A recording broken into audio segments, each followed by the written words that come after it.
and David Miller MP, who watched the Celtic Hibs game before presenting his football phone-in on BBC Radio 5 Live from Glasgow. We'll hear their thoughts on today's matches a little later. But let's start at Tynecastle, where Dundee United hadn't managed a league victory since 1985, all of 21 matches ago. The commentator on the match between the Premier's third and fourth place teams is Jock Brown. Hearts manager Jim Jeffries named an unchanged team and shows faith in the man who lost narrowly a week ago to Celtic. So young David Murray wears the number 2 jersey for the 6th consecutive time, even although Neil Poynton is available again. Jim Hamilton is Hearts' most recent signing, costing £200,000 from Dundee last month. The under-21 international has been a conspicuous success, scoring 5 times in his last 4 matches. Eric Pedersen ruled himself out of Dundee United's lineup by being ordered off last week against Dunfermline, and Jim McInally is preferred to Ray McKinnon at the start for the only other change in the side. The man replacing Pedersen is another Scandinavian, 27-year-old Jonas Vermola from Malmo in Sweden. The powerful defender starts a match for United for the first time after 2 appearances as substitute. It's a major opportunity to impress during his short-term contract. The match referee is from Newlands in Glasgow, Mr. Eric Martindale.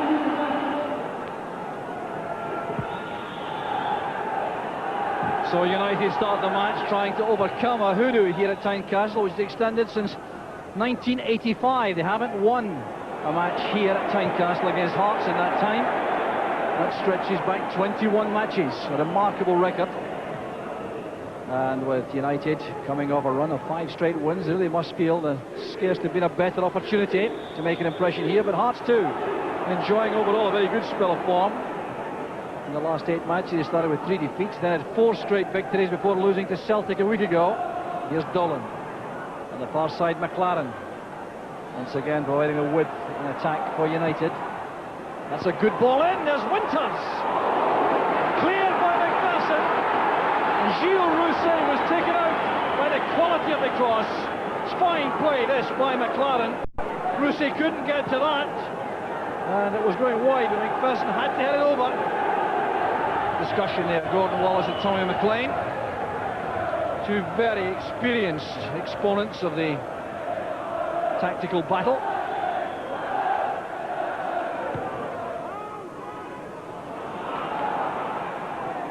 Zetterlund retrieving his own initial error. This is Malpass.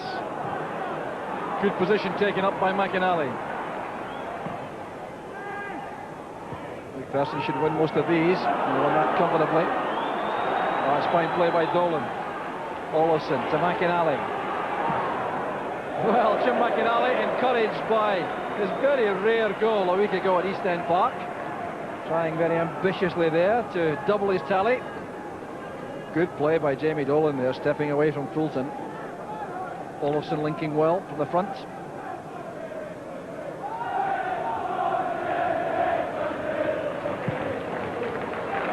Composed play by Fulton in midfield. This is Murray. Zetterlund got a touch. Careless one out of the defence though, picked up by Mackay. This is McCann. Now Robertson. Delicate ball back in. McInally was at full stretch. You can see the corner.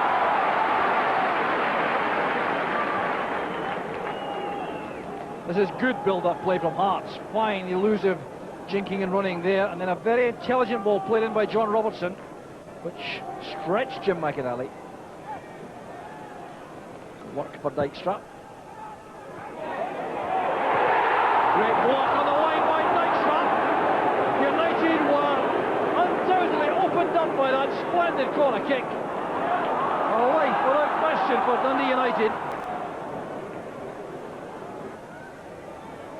Perry's header, that's McLaren. Perry again, neat play in the build-up. A late challenge by Mackay on Perry. And the offside flag stays down. Chance now for Olofsson. Well, his first touch let him down badly. Hearts were opened up there by Dundee United. Jamie Dolan's surging run forward. The pass into space there for Robbie Winters. He checked the play across. Now this, by any standard, is a marvellous chance. But the touch took him wide and the angle was tight.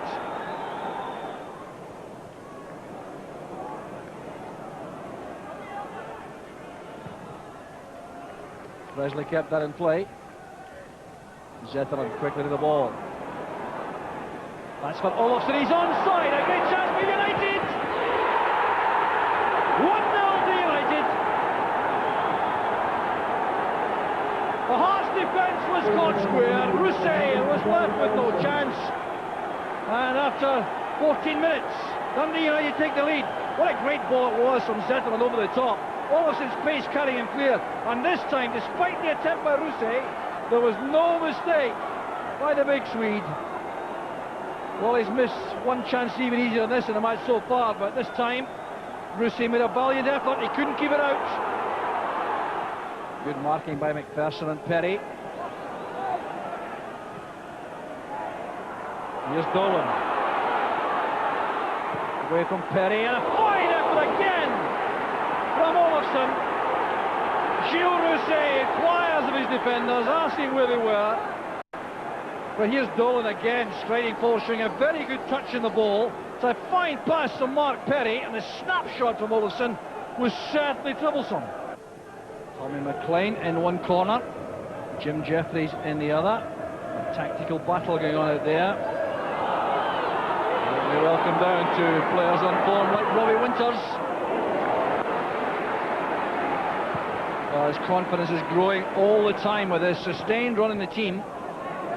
Very quick in the turn, away from McPherson, then from Ritchie to make the angle for the shot.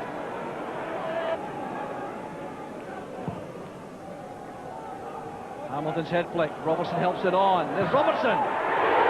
Brilliant goal from Robertson! Oh, that's Robertson at his very best. Such a good strike to the ball in that position. Well, fine play from Hart, the head flick on from Hamilton, then from Robertson, the layoff back from McCann, and that was superbly finished. Well, what a good goal it is. Hamilton to Robertson, McCann with a layoff. Dykstra perhaps seeing it a shade late, but the power beat him. John Robertson collects goal number 14 of the season. Well, McLaren against Ritchie. Zetterlund sets up Malpass. Doesn't come forward very often, Maurice Malpass, but when he does, it's usually to some effect. With some help here from Dolan. A strong midfield player, excellent passing. McLaren's in trouble. That's a sole, I think. Nothing wrong with the challenge by Ritchie. McLaren got himself at full stretch out of reach of the ball, but he's in some distress here. You see how he's off balance, he's at stretch there. Nothing at all wrong with Ritchie's challenge. And a very awkward one there for McLaren. Well, that doesn't look good at all. I really wonder if he'll be able to stay on the field.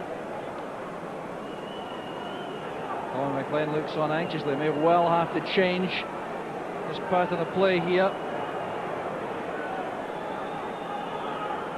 I don't think this will look any better on this angle. Here was McLaren. You see, he just backed off there, showed too much of that to Ritchie, who won it very cleanly. Then there's that buckling effect on the right leg of McLaren.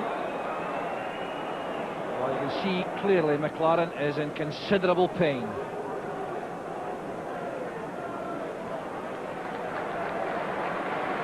Well, that's very sporting applause for the United player all around the stadium.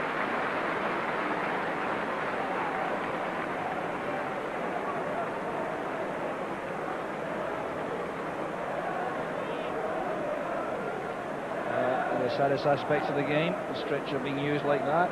So Ray McKinnon comes on. We'll see what that does to the United tactical formation, because he's a very different kind of player to Andy McLaren.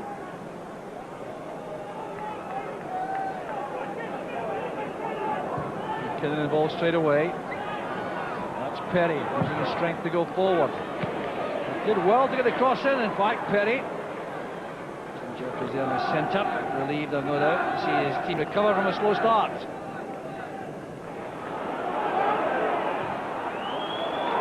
Mola has just held that up for Haas to come at United again.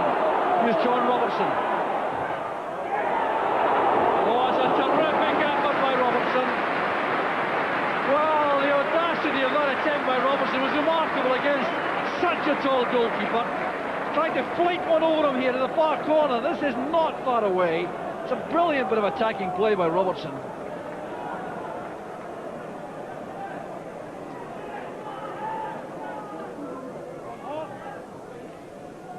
Weir waits for help from midfield from Mackay. Good positive play by Gary Mackay. McCann, I think, wanted to give him the return pass, but stumbled a bit there. Good kick given there. Vermola and Hamilton clashing at the edge of the area. And the big Swede may be in trouble here. I think the referee wants Vermola to come across. And I think it'll be for a yellow card to be shown.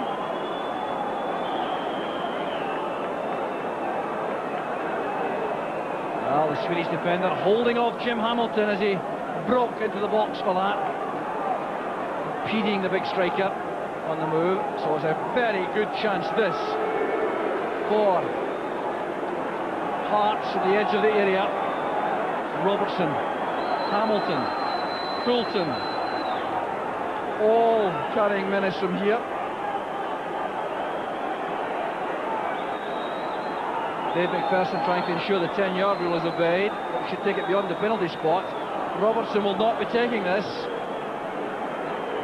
Every United player back in the box. Hamilton. Superb save by Dykstra. The tackle came from Perry. Well, Jim Hamilton with his left foot here, showing a lot of power, a swerve of the ball, but Dykstra's positioning was good. Muri returns it. Here's Zetterlund. Plays that over the top for Winters. Winters at pace. Olofsson's in the middle. The cutback is on now. Still in play. Here's McKinnon. Back to Dolan. Paul Ritchie's headed clearance. Well, a very good chance there because Winters at pace here, rushing in from the right. He had Olofsson looking for the cut back and he tried the shot for goal. So the end of a thoroughly entertaining first half in which Dundee United started much more quickly and took the lead in the 15th minute. That was a fine effort from Kjell Olofsson, who might have had a hat-trick in that very good opening burst. But then Hearts came back, a fine equaliser from John Robertson. And the second half is full of promise at half-time. It's Hearts 1, Dundee United 1. Hearts have sent out Neil Poynton for the second half to replace young David Muri, following the reorganisation of the defence in the first half. So the restart of a match which has been as competitive as you would have expected when fourth place third in the Premier Division. Neil Poynton making an early impression there on Mark Perry. In his familiar position, wide on the left-hand side of defence, pushing forward into an attacking position.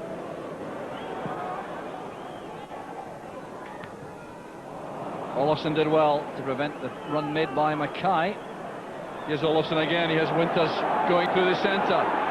Dolan's in the middle. Here's Winters again. He still has support in the middle. It's a very good tackle made by Poynton. An important moment for Hearts defensively. Here's Lars Zetterlund. Caught out Rousset. The keeper appeared to be off balance there. Well, this would have been a very soft goal had it managed to escape the clutches of the big keeper. It was well enough struck by Zetterlund from a long way out. You see him move late, bending in the air. That's Robertson. Malpass in the way. Malpass complaining he was caught late by McCann there. Taking some time to get back on his feet. Malpass.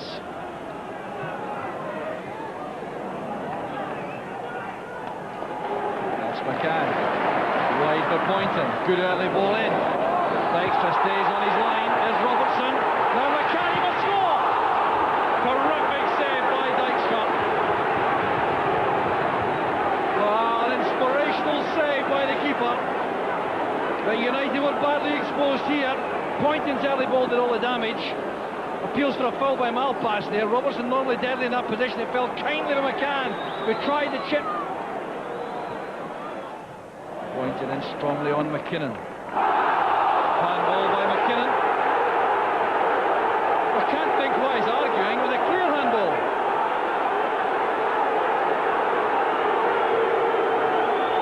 Perhaps lucky that he wasn't booked for that too. Robertson. Well, he made an excellent turn again, John Robertson. His hallmark really, the way he turns so quickly and fires shots for goal. Dijkstra's angling was right, and he made a very good save. Weir's header falls into the path of Dolan. Perry made a good angle to receive the pass. This is Zetterlund. Good movement from Winters. Where was the supporting play? That's been the problem for United. Since ever Andy McLaren went off, they've been light in attack every time they've gone forward. Here's Malpass again. Offside this time against Olofsson. You see the space Winters had breaking into that. Now he needed support in the middle, released the pass early, and there was no problem for the Hearts defence. There's Poynton. Good position taken up by Hamilton. Robertson helps that on. Oh, a snap chance, a difficult one in the angle for Colin Cameron. Another promising build-up from Hearts.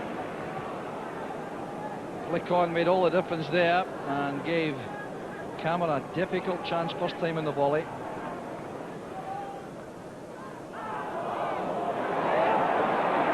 Mackay. Break goes kindly for him. Stolen away by McCann. Here's Poynton. Dijkstra to the rescue again. Frustration for Poynton. Oh, that is good attacking play by Gary Mackay. Then McCann took over, picked out Poynton in space, and this was very well struck on the volley. What a good save. Mackay into the midfield with plenty of space for Fulton. Poynton again has made a big impression for Hearts in the second half. Back after suspension. Fulton's layoff, Cameron on the run. He ran straight into Malpass, it's back with McPherson. Well, Dijkstra didn't move for that, he would have been beaten. Right past the angle of the crossbar and post. You're finding it so difficult to get the ball away to safety. Looked a bit deflection there, in fact. Could have been a corner. Olofsson. Strong in possession, that's for Winters. Good covering play by Weir. Outstanding defending again by David Weir. Well, a chance was on there as Winters broke through inside right channel with such electric pace. Weir had to time this perfectly, and he did. Presley up well against Hamilton. Appeals for a penalty, but that would have been soft. The player backing in. Weir again in the right place for Hearts. Well, pressure now relentless on this United defence. Hearts supporters still incensed about not getting a penalty when Presley battled with Hamilton in the box. Quarter of an hour remaining. Still one apiece, with Hearts on the ascendancy.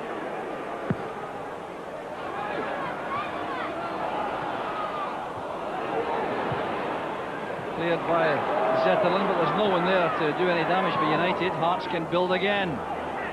Here's Fulton. Good ball in. David Weir can't believe that. Made excellent contact with the cross ball, and Dijkstra made that look so simple. Good ball in by Fulton. Look at the way Weir attacks this. Powerful header. The keeper plucks it out the air.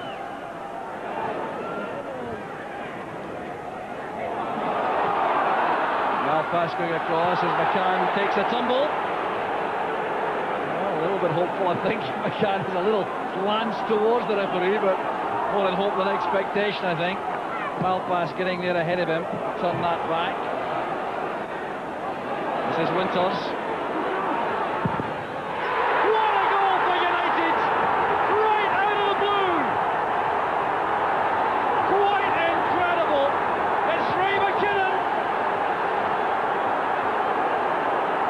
They've been under the cosh for the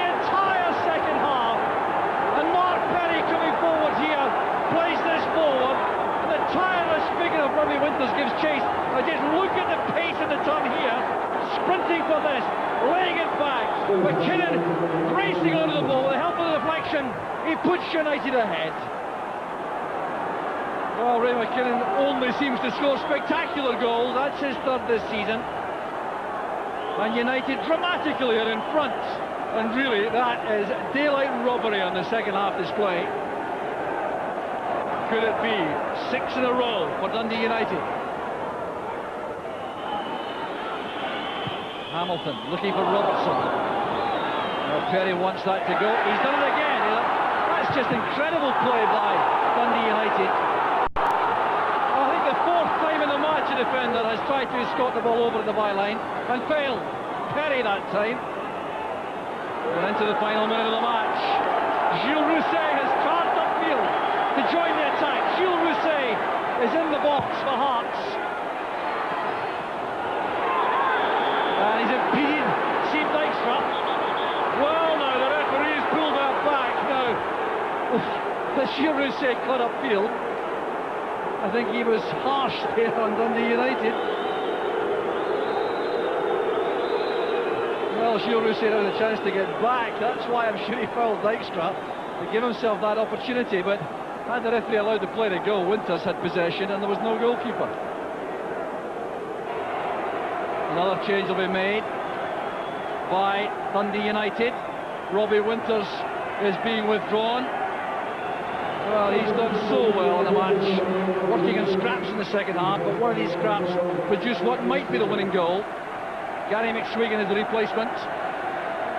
Nearly 3 minutes of stoppage time has been added here. And United not sending players into the box for this. Olofsson more or less on his own. Tommy McLean looking towards the referee, and the final whistle goes. Dundee United have won the match. They've been under the cosh for the entire second half, but then Ray McKinnon, 7 minutes from time, popped up to take advantage of excellent work by Robbie Winters to rifle home the winner, and it's 3 points earned for Dundee United, their 6th victory in a row, but surely they're most fortunate. For Hearts, sheer misfortune after so many chances in the second half, but they paid the penalty in the end for some slack defending. McKinnon with a winning goal. It's Hearts 1, Dundee United 2. Jim, is there a sense of disbelief about that outcome today? Yes, I think so. You know, to be fair, Dundee United started the game on fire, really, first 15 minutes, and we took a wee while to get to grips. We were worthy of going 1-0 up, but once Hearts equalised, we just took over the whole match, and I thought we were a stronger team to finish in the first half, but the second half we just totally dominated it. Players worked hard, tried other things. Okay, maybe a wee bit the final ball, but we missed chances, and we paid the penalty. You know, in fact, we felt that Dundee United stole the points. I was delighted with the players. You know, people will go about and talk about the pressure in the later stages of the game and forget about the early stages of the game. You know, first half, especially the first 30 minutes, I honestly felt we could have been at least 3 up in terms of how we played. The injury to McLaren disrupted our fluency a bit, but it was a gritty, dogged performance, and as I say, even in the second half with breakaways, Robbie had an opportunity, and it was a great goal for Raymond, but I was delighted with them. We play more like continental football. We don't pump the ball much forward, and you know, I like that about Dundee United. 6 wins in a row, but how do you feel about today's performance? Oh, it was a great determination performance by the whole team. You know, everybody grafted really hard. I thought, you know, in the second half, Hearts deserved a lot more. You know, I feel a little bit sorry for the Hearts players, but you know, that's football. You know, you can play really well and come out with nothing. Was it something of a shock to you to find Gilles Rousset in your path in the second half? Yeah, I didn't know what I was seeing. You know, when the cross came in, you know, I caught the ball, and then big Gilles jumped in my bag. But you know, unfortunately, the referee gave a free kick, you know, for me, and you know, I threw the ball away to Robbie to go on goal. But you know, that's one of these things. You're known actually for coming for all the cross balls in the penalty box. Will that continue to be your policy? Well, you know, I try to come as much as possible for crosses, but you know, I've learned after last week that you know, in some situations it is better for me to stay on my line, you know, rather than come, you know, for everything. So United collect their first win in that particular ground for 12 years, just as Wales did a mile along the road at Murrayfield. Tommy McLean's side now 6 points clear of Hearts in third place in the table. Well, John, understandably the two managers saw it rather differently. Was it daylight robbery, or were United worth their win? No, I thought United played very well, but I would have to agree with our manager that we did enough to deserve at least a share of the points. But United played the game the way they wanted to play it. Tommy came in and employed his usual tactics and hit us in the break in the second half. Although in the first half they did dominate until Andy McLaren went off. Now, I know you'd still rather be playing than sitting in the stand watching it, but if you have to watch it, it was a good game to watch, wasn't it? Yeah, it was a great game. It was very enjoyable. The conditions were perfect. There's great atmosphere in the ground, and there was a lot of good football played by both sides. I think both sides have got a base to go on in the next couple of seasons and build on the success or the limited success they're having just now, because we need some more teams to come and challenge Rangers and Celtic. And I think with another £5 or £6 million, these two teams might be the two teams to do it. Well, that's the problem, of course, isn't it? But I think on current form, they're certainly the third and fourth best teams in the country, whichever way around you want to see it.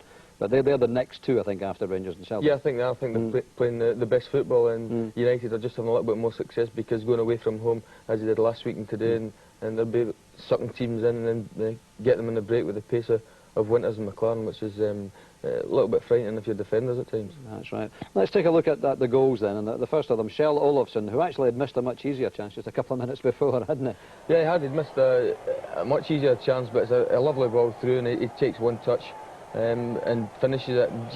It's close to Gilles' body. He didn't have much chance with it, but he's playing with a lot of confidence, and now I think he's scored 9 goals this season already, and I think he knows that if he misses one chance, there's a chance, well, another chance will just pop up.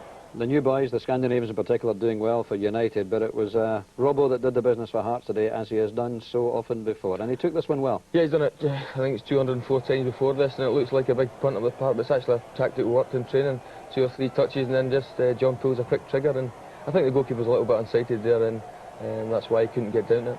But John's been a great servant to Hearts, and he's going through another great spell just at the minute, and I'm delighted for him. Yeah, that's a good expression, that pulls a quick trigger, because he could have taken another touch there and tried to take it wide of the defender. Yeah, he could have tried to beat the defender, but John scores so many goals because he hits the target with a big percentage of his shots, and he's a good striker of the ball, and it's lovely to see. And you described the third goal, what proved to be the winning goal, as one of the best of the season so far, Ray McKinnon's. Yeah, well, we've seen Ray McKinnon score on 3 occasions this year, and they've all been like this.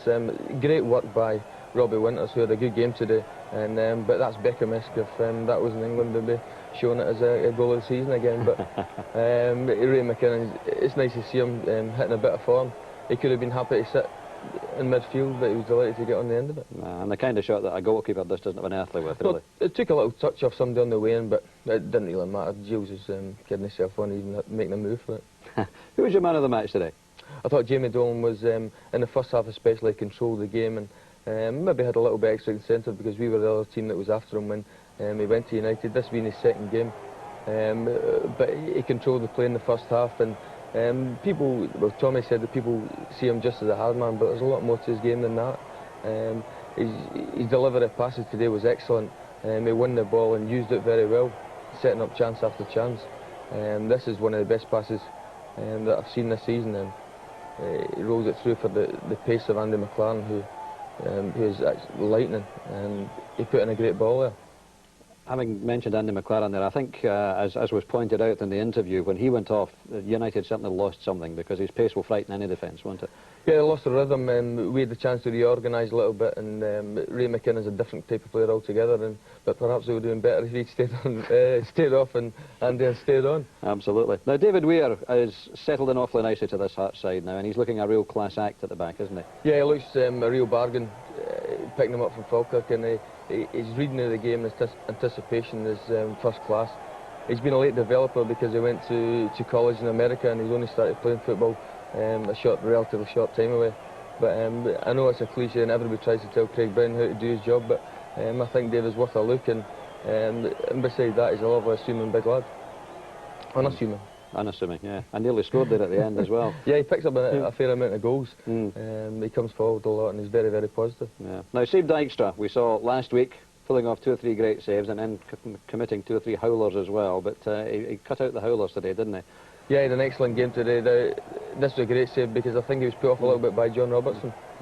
But he looked steady all day. He didn't look as though he was going to come out and flap at anything. He dealt with the cross balls that he had to very competently. And I think the only thing that he's really got to work on now is trying to get rid of that moustache. Although I must confess that I had one a few years ago, so maybe it's just a phase he's going through. Yeah, funny enough, I seem to remember my having a moustache as well, but we'll not get back into that again. David, you've obviously only just seen the highlights tonight. You were at Celtic Park today, but what were your thoughts on Dundee United Hearts? Well, having spoken at Dave Bowman's testimonial dinner last season, I was delighted to see them showing a bit of form, but I think it proves what, alas, as a Chelsea supporter, I so often see down in England, that there are no points for pressure. You know, Hearts, I mean, will feel robbed by that, but in the end, football is about taking your chances, and they took their chances. Yeah. And John said that had Ray McKinnon's goal been in the Premiership, perhaps we'd all be raving about it. Beckham-esque, he called it. It was a terrific goal. Yeah, because, I mean, no goalkeeper on earth was going to stop it, and those are the goals that you pay to see. All right, we'll hear from you again in a second, David, but let's now check out on the rest of today's football headlines.